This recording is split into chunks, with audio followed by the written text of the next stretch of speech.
안녕하세요. 사연을 부탁해입니다. 오늘의 사연을 소개하겠습니다. 해가 짧아지는 계절이었습니다. 퇴근길 평소보다 한참을 돌아 집으로 향했어요. 손에 들린 종이봉투 안에는 갓 구워낸 붕어빵이 담겨 있었고 시글세라 핫팩으로 꼼꼼히 감싸 안고 왔습니다. 현관문을 열자마자 할머니를 불렀습니다. 할머니, 내가 붕어빵 사왔어. 빨리 나와봐. 마중 나온 건 엄마였지만 목소리가 낮게 가라앉아 있었어요. 할머니 지금 기분 안 좋으셔. 요즘 할머니 기분 안 좋은 것 같아서 붕어빵 사왔어. 식을까봐 핫팩으로 꽁꽁 싸매고 왔어. 점심도 드시는 둥 마는 둥 했는데 드실지 모르겠다. 우선 가지고 들어가봐. 엄마의 말 끝에 걱정이 묻어났습니다. 고개를 끄덕이고 할머니 방 문 앞에 섰지만 문고리를 잡는 손이 괜시레 조심스러워졌어요. 방문을 열자 할머니가 이불을 덮은 채 힘없이 누워 계셨어요. 평소 같으면 벌써 일어나 반겨주셨을 텐데 그날은 고개조차 돌리지 않았습니다. 할머니, 내가 붕어빵 사왔어. 빨리 일어나봐. 아직 따뜻해서 엄청 맛있을 거야. 그냥 거기에 둬. 나중에 먹던지 할게. 목소리마저 기력이 없어 보였습니다. 할머니 곁에 쪼그려 앉으며 봉투를 흔들어 보였어요. 붕어빵은 따뜻할 때 먹어야 맛있잖아. 내가 이거 사려고 한참 돌아서 퇴근했는데 하나만 먹어봐. 제 성화에 못 이기는 척 느릿느릿 몸을 일으키셨습니다. 얼른 봉투에서 붕어빵 하나를 꺼내 할머니 손에 쥐어드렸어요. 따뜻한 온기가 주름진 손바닥 위로 전해지는 게 느껴졌는데요. 멍한 눈빛으로 붕어빵을 내려다보시더니 천천히 한 입 베어 무셨습니다. 오물오물 씹는 모습을 지켜보는데 어쩐지 마음 한구석이 먹먹해졌어요. 하지만 반쯤 드시고는 손을 멈추셨고 미안한 기색이 얼굴에 번졌습니다. 영 들어가질 않아서 못 먹겠어. 그냥 거기 두고 가면 이따가 먹을게. 우리 나영이가 힘들게 사왔는데 미안하네. 아니야, 괜찮아. 혹시 넘기기 힘들면 내가 죽이라도 사올까? 아까 애미가 죽 써줘서 먹었으니까 걱정하지 말고 가서 쉬어. 할머니가 다시 자리에 누우셨습니다. 이불 속으로 파고드는 등이 유난히 작아 보였다고 해야 할까요? 한 달 전까지만 해도 활력이 넘치시던 모습과는 전혀 다른 모습이었어요. 마치 다른 사람을 보는 것 같았으니까요. 거실로 나오자마자 엄마에게 다가갔어요. 엄마, 할머니 병원이라도 다녀와야 하는 거 아니야? 그렇잖아도 병원 다녀왔는데 큰 문제는 없다고 하더라고. 심리적인 요인으로 그런 것 같아. 심리적인 요인이라니? 사실 할머니가 절대 말하지 말라고 했는데 엄마가 잠시 망설이다가 낮은 목소리로 운을 뗐습니다. 그게 벌써 한 달 전이지. 그날따라 할머니가 늦게까지 안 나오시길래 들어가 봤더니 멍한 눈빛으로 천장만 바라보고 계시더라고. 평소 할머니는 새벽부터 일어나 방 안에 TV를 켜놓거나 아침 준비를 거들고 나셨는데 그날은 유독 조용하셨다네요. 이상하다 싶어 엄마가 방문을 열었더니 할머니가 천장만 물끄러미 올려다보고 계셨답니다. 그런 모습은 난생 처음이라 엄마가 깜짝 놀라 여쭤봤다고 합니다. 어머님, 왜 그러고 계세요? 그게 꿈자리가 영 안 좋아서 말이야. 꿈자리가 안 좋다니요? 전에 네 시아버지가 세상 떠나기 전에 가쓴 남자를 봤다고 했잖니. 설마 어머님 꿈에도 그 남자가 나온 거예요? 네 시아버지가 말했던 거랑 똑같이 생겼지 뭐니. 할머니 말씀에 속으로 크게 놀랐지만 내색하면 안 될 것 같아 엄마가 급히 손사래를 쳤다네요. 어머님, 그냥 꿈이니까 신경 쓰지 마세요. 그래도 꿈이 영 심상치가 않아. 그날 이후 할머니 얼굴에는 근심이 짙게 드리워졌습니다. 며칠 뒤 할머니가 엄마에게 조용히 물어봤다네요. 증손주는 보고 가고 싶은데 민정이는 아직 소식이 없다고 하지? 어머님 아직 정정하신데 그런 소리 좀 하지 마세요. 결혼한 지 얼마 안 됐다 보니 조금 더 돈 벌고 낳을 생각인가 보더라고요. 그렇지. 요즘 애들은 워낙 현명하니까 그럴 수 있지. 거기다 요즘은 다들 결혼 늦게 한다고 하는 와중에 민정이가 30도 안 됐는데 벌써 애를 낳고 싶진 않겠지. 오빠와 새언니는 4살 차이가 났기에 그때쯤 새언니 나이가 28이었어요. 할머니는 본래 참견하는 걸 꺼리시는 편이라 평소 같으면 알아서 잘하겠지라며 웃어 넘기셨을 텐데 그 꿈을 꾸신 뒤로는 증손주 이야기를 유난히 자주 꺼내셨어요. 그 뒤로도 할머니는 갓쓴 남자 꿈을 몇 차례 더 꾸셨는데요. 그 꿈을 꾸실 때마다 마치 영혼이 다른 세계에 머무는 것처럼 멍한 눈빛으로 허공만 응시하고 계셨습니다. 그러던 어느 날이었습니다. 퇴근하고 집에 들어서는데 집안 분위기가 심상치 않았어요. 초상집처럼 스산했다고 해야 할까요? 평소라면 TV 소리나 웃음소리가 들려야 할 거실에 정적만 가득했거든요. 엄마 옆으로 다가가 앉으며 조용히 물었습니다. 엄마, 무슨 일 있어? 할머니 때문에 큰일이야. 왜? 또 무슨 일인데 그래? 엄마가 제 손을 잡고 안방으로 데려갔어요. 그리고 충격적인 말을 꺼냈습니다. 저기, 사실은 오늘 할머니가 친구분이랑 점집에 다녀오신 모양이야. 점집이라니 할머니 그런 거 안 믿잖아. 그렇긴 한데 꿈자리가 계속 안 좋았잖아.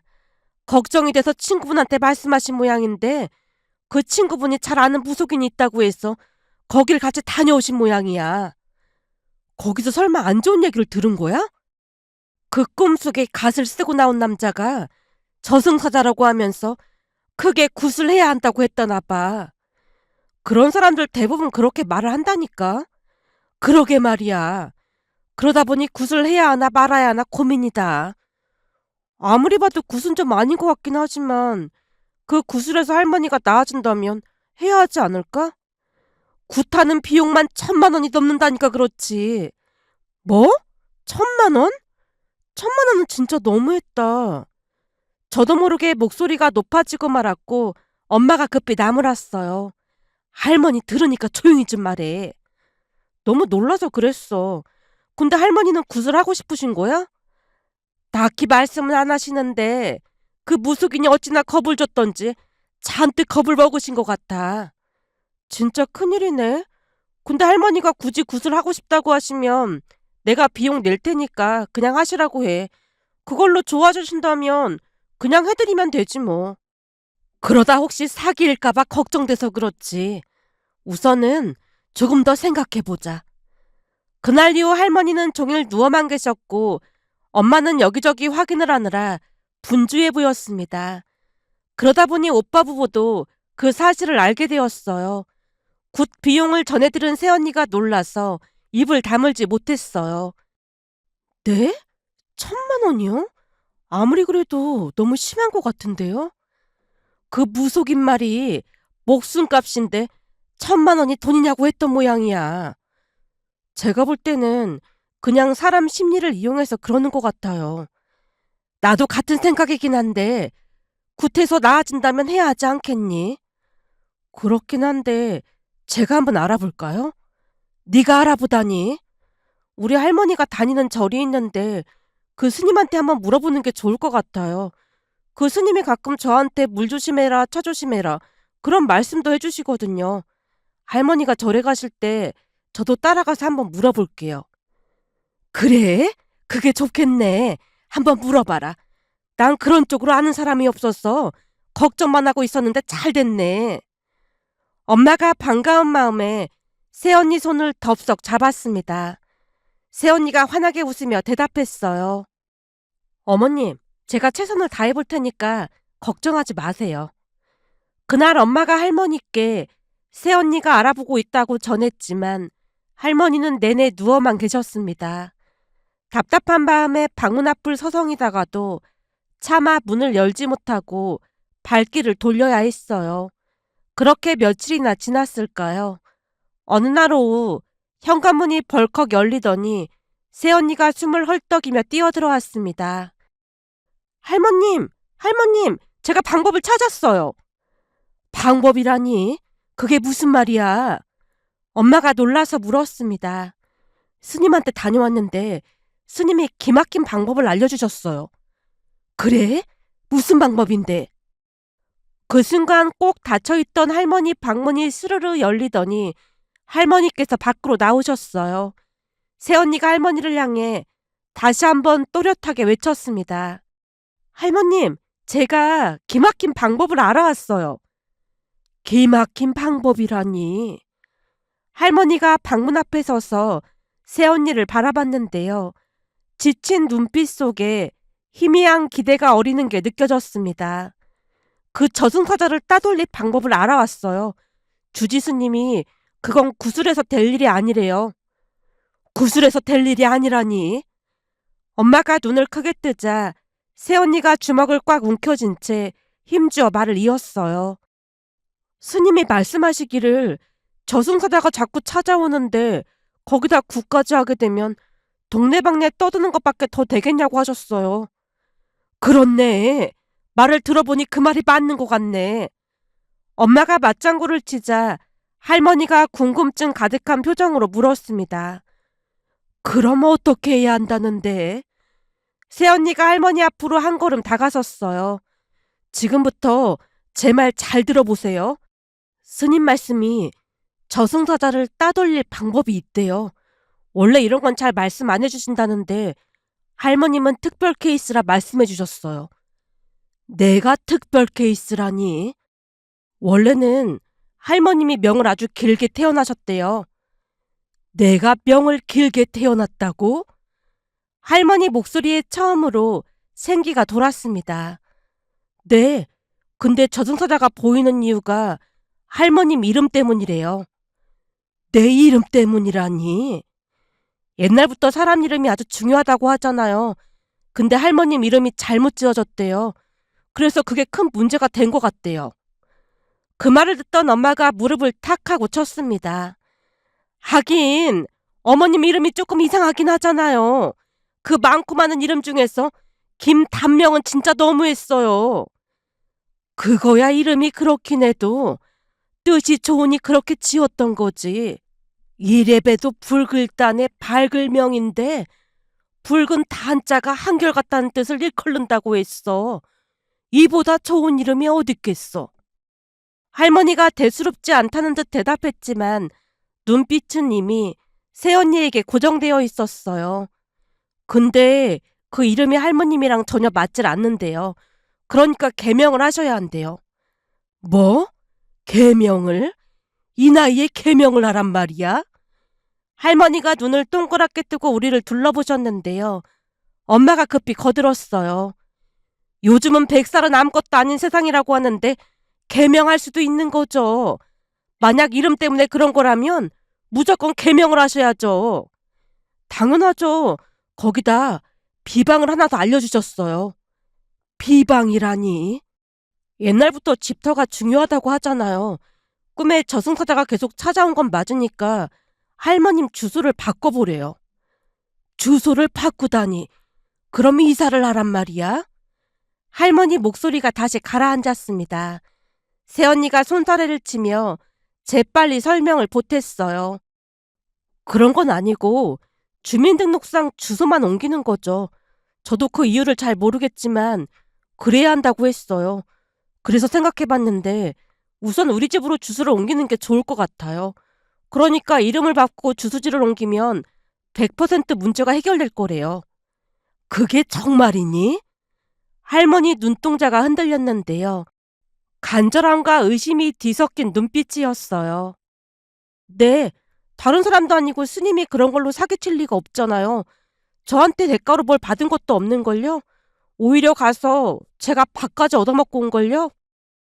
혹여 할머니가 의심이라도 하실까 싶어 새언니가 열심히 설명을 이어갔습니다. 그리고 말을 듣는 동안 할머니 얼굴이 조금씩 밝아지는 게 보였어요. 굳게 닫혀있던 문이 서서히 열리듯 드리워져 있던 그늘이 걷히는 것 같았습니다. 그렇게 우리는 급히 개명 신청을 넣었고 할머니 주소를 오빠 부부네 집으로 옮겼습니다. 그런데 그 뒤 놀라운 일이 벌어졌어요. 개명이 완료되자마자 할머니 꿈에서 정말로 갓쓴 남자가 더 이상 나타나지 않았습니다. 어느 날 아침 할머니가 환한 얼굴로 거실에 나오시더니 입을 열었어요. 민정이 말이 맞긴 맞나 보다. 그 이후로 그 저승사자가 안 나타나지 뭐니. 거봐요. 민정이 말처럼 다른 사람도 아니고 스님이 사기칠 리가 없잖아요. 그 무속인 말 듣고 구태쓰면 큰일 날 뻔했다니까요. 동네방네 소문낼 뻔했다는 말에 어찌나 소름이 돋았는지 모른다니까요. 엄마가 안도의 한숨을 내쉬며 대답했습니다. 그러게 말이야. 괜시리 돈만 날릴 뻔했지 뭐니. 근데 개명하고 주소지를 바꾸자마자 그런 꿈을 안 꾸는 게 참 신통방통하단 말이야. 진짜로 저승사자를 따돌린 건가? 그 스님 말씀이 어머님 이름 때문이었다고 하니까 아마도 오해가 풀린 거 아닐까요? 그런가? 그래서 사람 이름이 참 중요하다고 하나 봐요. 정말 신기하네요. 할머니가 고개를 끄덕였습니다. 얼마 전까지만 해도 생기 없이 누워만 계시던 분이 맞나 싶을 정도로 표정이 달라져 있었어요. 그날 이후 할머니는 계명과 주소 이전으로 모든 것이 해결되었다고 굳게 믿었습니다. 의심의 여지조차 없는 듯해 보였으니까요. 그러던 어느 날이었습니다. 엄마가 새언니를 만나 낮은 목소리로 물었어요. 근데 진짜로 스님이 비방을 말해준 거니? 그게 사실은... 새언니가 선뜻 대답을 하지 못하자 엄마가 눈을 가늘게 뜨며 재촉했어요. 설마 스님한테 물어본 게 아니야? 물어본 건 맞는데 그렇다고 비방이라고 할 수도 없지만 문제가 해결됐으면 된 거잖아요. 아니 대체 그걸 어디서 알아온 거니? 엄마가 어리둥절한 표정을 짓자 새언니가 빙그레 웃으며 기막힌 대답을 내놓았습니다. 제가 아는 분이라고는 신부님밖에 없거든요. 신부님이라고 하면 성당에 계신 그 신부님? 네, 그 신부님이요. 그것도 그냥 어쩌다 알게 된 사이라서 물어보기도 그래서 제가 친구랑 상의를 해봤더니 친구가 하는 말이 신부님은 무슨 비방 같은 걸 알려주시는 게 아니라 테마 그런 게 전문이신 것 같더라고요. 뭐? 테마? 엄마가 눈을 휘둥그레 떴습니다. 영화에서 보면 엄청 높은 신부님이 거짓 맡아서 테마 그런 거 하더라고요. 그러니 할머니께 테마를 하자고 할 수도 없는 상황이라서 제 친구가 아는 스님한테 찾아가서 말씀드렸거든요. 그 스님이 그런 경우는 심리적인 요인으로 그런 걸 수 있다고 하시면서 그런 비방을 말씀해 주신 거예요. 근데 옛날에는 진짜로 그런 비방을 많이 쓰기도 했다고 하시더라고요. 구슬하는 것보다 그게 나은 방법이었잖아요. 그렇긴 한데 그게 통하다니 진짜 신기하네. 예전에 할아버님께서 갓을 쓴 남자 이야기를 하고 난 뒤 돌아가셨다 보니 할머님께 트라우마로 남았을 수도 있다고 하셨거든요. 근데 틀린 말도 아닌 것 같아요. 그래서 플라시보 효과라는 게 있는 거잖아요. 하긴 심리적인 요인이 가장 큰 거긴 하지. 암튼 민정이 덕분에 문제가 해결돼서 정말 다행이다. 제가 한 것도 없는걸요 뭐. 새언니가 손사래를 쳤지만 엄마 얼굴에는 고마움이 가득 묻어났습니다. 그 뒤로 할머니는 다시 활력을 되찾으셨어요. 새벽이면 예전처럼 일어나 TV를 켜시고 아침 준비를 거두시며 평화로운 하루하루를 보내고 계시거든요. 그런데 새언니가 집안에 불어넣은 활력은 거기서 그치지 않았습니다.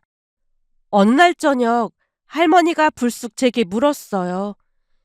나영이는 그 짝사랑하는 남자랑 밥은 먹은 거야? 할머니, 그건 비밀이라고 했잖아. 맞다. 비밀이라고 했지. 할미가 깜빡했네. 할머니가 황급히 손으로 입을 가렸지만 이미 늦었다고 해야 할까요? 새언니가 기다렸다는 듯 눈을 반짝이며 물었거든요.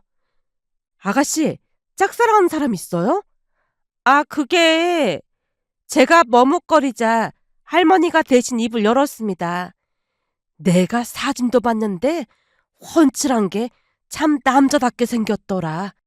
둘이 잘 됐으면 좋겠는데 나영이가 수줍어서 말도 못한다는 거야. 이왕 명이 길어진 김에 우리 나영이 시집 가는 건 보고 가야 할 텐데 말이야. 할머니, 그 명 얘기 하지 말라고 했잖아. 제가 곁눈질로 할머니를 노려보고 있자 새언니가 다시 물었습니다. 아가씨, 회사 사람이에요? 네? 아, 네. 회사 동기라 친한 친구처럼 지내다 보니 괜히 고백했다가 오히려 사이가 안 좋아질까봐 혼자만 좋아하고 있어요. 그럼 둘이 데이트 같은 건 못한 거네요? 그냥 회사에서 간단하게 차 마시고 그런 게 전부예요. 제가 얼굴을 붉힌 채 고개를 숙이자 할머니가 대화에 끼어들었습니다. 다음 달에 둘이 토익 시험 보러 가는데 내기를 했대. 내기요? 무슨 내기요? 그게 토익 시험 잘 안 나온 사람이 응시료 내주기로 내기했어요. 그 말에 새언니가 화들짝 놀라며 외쳤습니다. 네? 응시료 내주기 내기요? 그게 정말이에요? 네. 근데 왜 그렇게 놀라요? 딱 보니 아가씨도 그렇고 그분도 연애 초보인 게 확실하네요. 네? 그게 무슨 말이에요? 딱 보니까 그분도 아가씨를 좋아하고 있는 게 분명해요. 아니에요. 저만 좋아하고 있는 거예요. 새언니가 고개를 절레절레 저었습니다. 제가 볼 때는 둘 다 좋아하는 게 확실해 보이니까 지금부터 제 말 잘 듣고 그대로만 하세요. 토익 응시료 내기가 아니라 점수 못 나온 사람이 밥을 사는 내기로 바꿔요. 그래서 토익 점수 확인하고 난 뒤 밥도 먹고 커피도 마시고 그러고 와요. 제가 보기엔 그분도 못소리 확실해 보이니까 앞으로 아가씨가 리드하면 될 것 같네요. 제가 계획을 짜줄 테니까 걱정하지 마세요. 반신반의하면서도 결국 새언니가 시키는 대로 했습니다. 곧장 토익 시험 점수 못 나온 사람이 밥을 사자고 그 사람에게 문자를 보냈더니 정말로 좋다는 답장이 돌아온 게 아니겠어요? 답장을 보며 할머니가 한바구음을 지었습니다. 진짜네. 진짜로 민정이 말이 맞네. 민정이 말 듣고 잘해서 꼭 성공할 생각해. 그 이후 새언니의 조언을 하나하나 따랐더니 얼마 지나지 않아 정말로 그와 연인 사이가 되었습니다. 둘 다 연애에 서툴다 보니 새언니 도움을 참 많이 받았어요. 그렇게 잘 만나다가 1년 만에 결혼까지 하게 되었는데요. 그 누구보다도 할머니가 기뻐했습니다. 이래서 사람이 잘 들어와야 한다는 말이 있는 거야. 우리 민정이 덕분에 집안이 일어나는 것 같다니까. 할머님, 과찬이십니다. 그리고 한 가지 더 기쁜 소식이 있는데 할머님 곧 증조할머니, 그러니까 왕할머니가 되실 것 같아요. 뭐? 증조할머니? 설마 임신한 거니? 할머님 명이 많이 길어지셔서 더 있다 가질까 했는데 우리보다 아기가 더 급했던 모양이에요. 증조할머니 보고 싶어서 일찍 찾아왔다고 하네요. 새언니 말에 할머니 눈시울이 붉어졌습니다. 할머니 말씀처럼 집안에 사람이 잘 들어와야 한다는 게 무슨 뜻인지 비로소 온전히 깨달을 수 있었는데요. 새언니의 따뜻한 말 한마디 한마디가 가족들에게 좋은 기운을 불어넣고 있다는 확신이 들었습니다. 행복한 우리 가족 이야기가 이 글을 읽는 모든 분들께 작은 온기로 전해지길 바라는 마음에 이렇게 글 남겨봅니다. 오늘의 사연은 여기까지였습니다. 즐겁게 보셨다면 구독, 좋아요 부탁드립니다. 고맙습니다.